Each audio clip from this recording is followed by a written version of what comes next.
Good afternoon, family.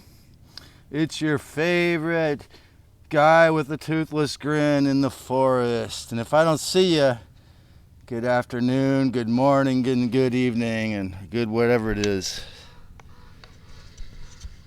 Today I'm going to go into it as much as I didn't want to do this. I feel the urge as my duty as part of this sermon, part of this service. I'm going to talk about Israel. This video is called Slave Drivers, Table is Turned. N.W.O is like the Led Zeppelin balloon. Lu-lus and humans. More human than the humans. Slave driver, table is turned. Catch a fire. Try not to get burned. Burn the highest grade now. And the truth you will discern. Why? The only regal sovereign is the one in my heart and third eye, y'all. You know, slave drivers, table is turned. Catch a fire and do not get burned. With the black magicians and the planes on me, I had to make it hit the, influencing this, I had to make it hit the computer. But with the good angels on my side, it didn't do anything to harm me.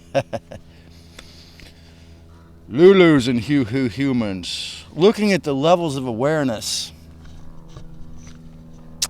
say, of these beings that are watching me from the plane above, possibly, but in general in the world.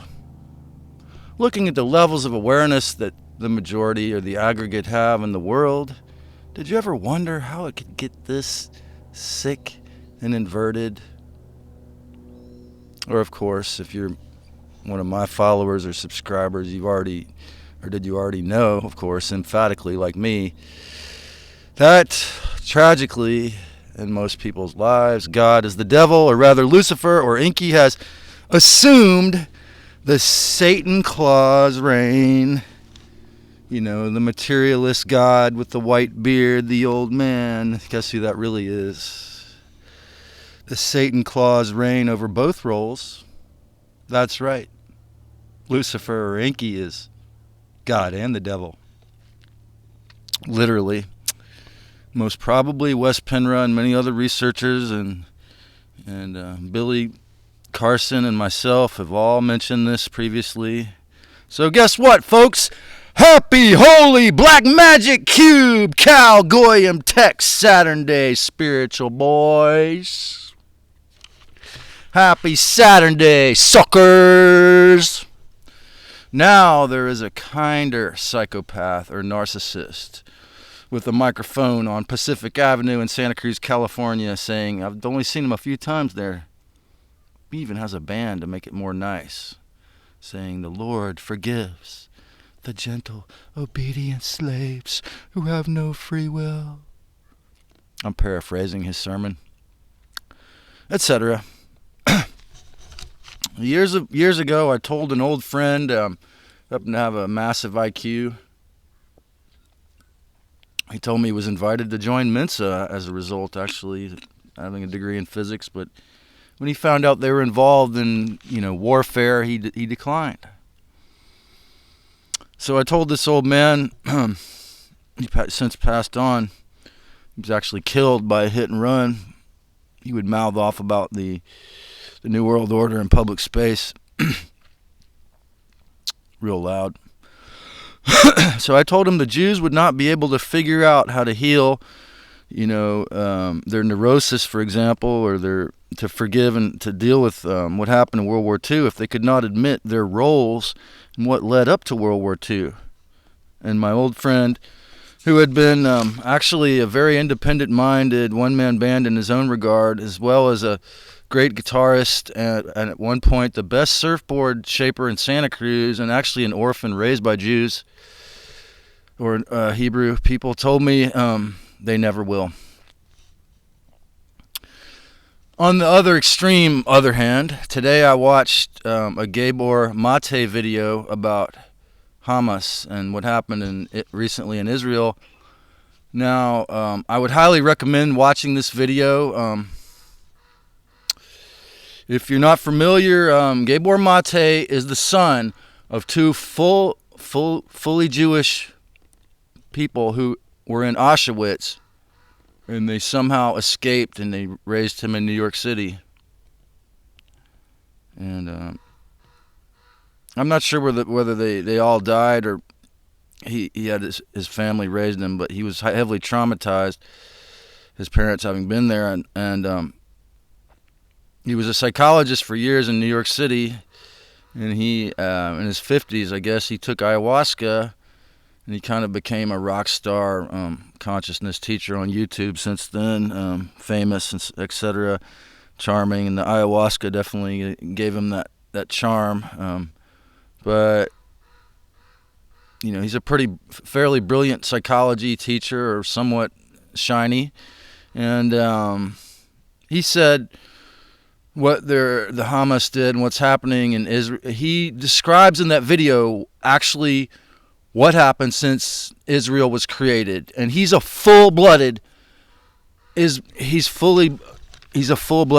and Israeli person, and he explains how violent the whole creation of Israel was, and how they treated the Palestinians, and what happened in Hamas. And he calls the response, he calls it mowing the lawn. He said they call it mowing the lawn when they kill off a bunch of these people.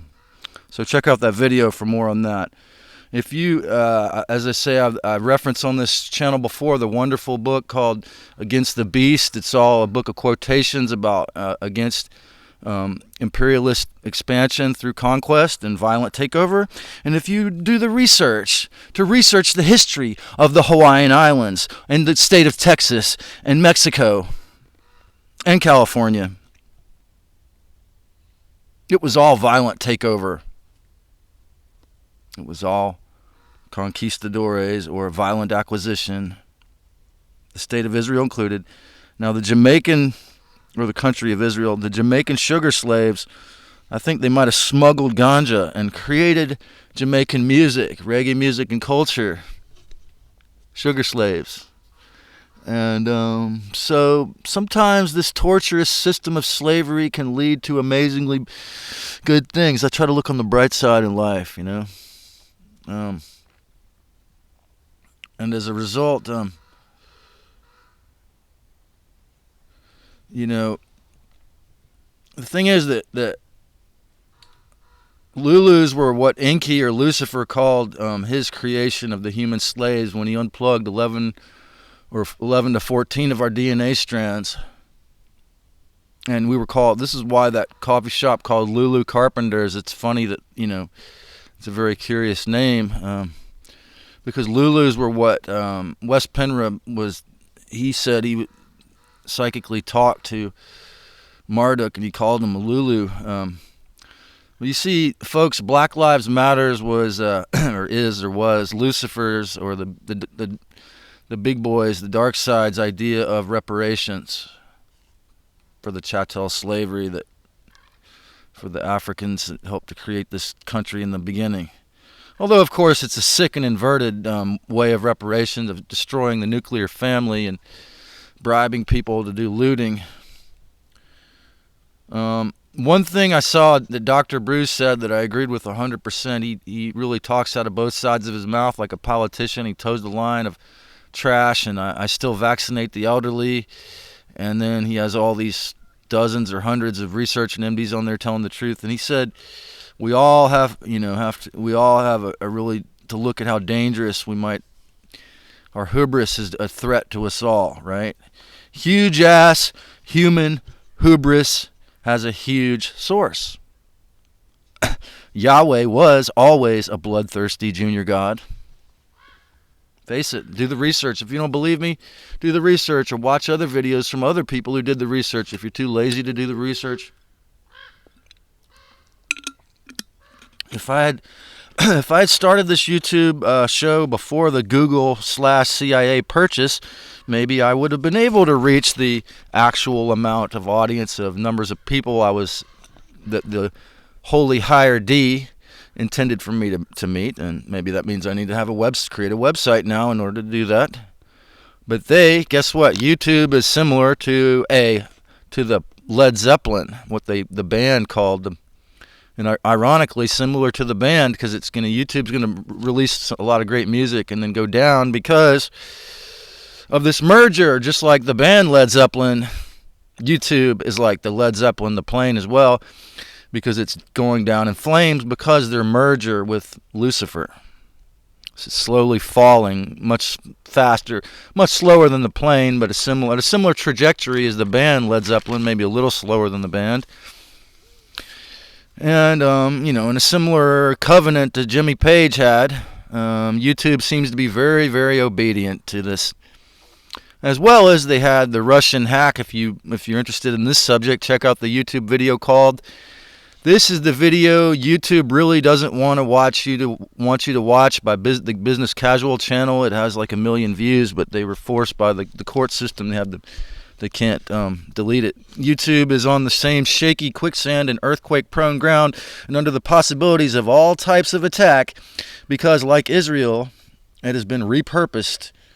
Like the Stargate in Israel, really, it has been repurposed for the dark's control.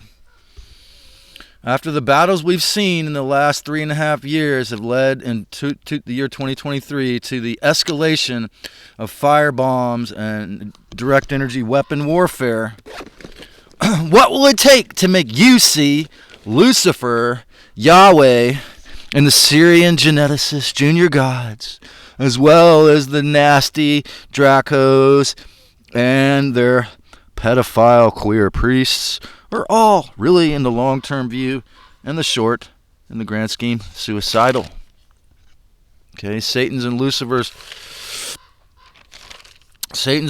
clubs may have a lot of money, mind control skills, resources, and social power, but this shit is a bombed plane. Like the Led Zeppelin, Lucifer's authority is falling fast because it was all based on slavery, lies, coercion, killing, wars, torture, conquest, raping, and looting this divine sacred planet and this beautiful, amazing, ensouled human Christ race that was already here.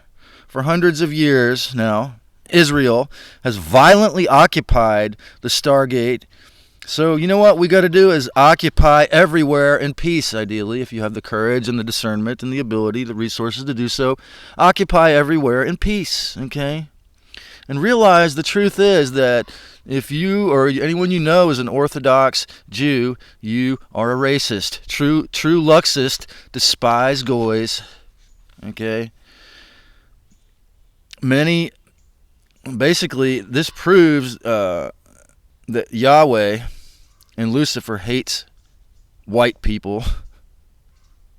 Otherwise, why would the mainstream media be so adamant about making you think that white people are so evil? Since it's run,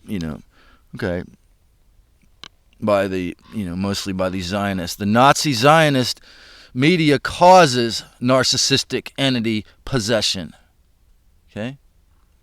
The Zionist Nazi media, most often, if people aren't aware of what it's doing to their psychology, it will cause narcissistic predator entity possession. It ain't a joke. One day, my divine narcissist psychopathic avatar teacher that I lived with for several years, we were strolling down Pacific Avenue. This is like 5 or 7 years when he still talked to me, and when a beautiful phase when we would actually briefly just meet to talk about the spirit and also mind control a little bit, but he didn't want to talk about that very much. As we walked down Pacific Avenue, he said, I can see how smart the Zionists who created this world are. And the thing is, I felt the cold shiver go down my spine as I could feel or sense that he felt a reverence toward them that made me feel uncomfortable. In other words, he was giving them reverence there, knowing that they're recording our conversation anyway. We have around 150 dual citizen Israeli U.S. congressmen. We know about MJ-12. We have around 150 CIA employees that can scan this video to censor or block or shadow ban this before you'll ever see it. So, type in my name if you want to see it again. I got a little more for you. Love you.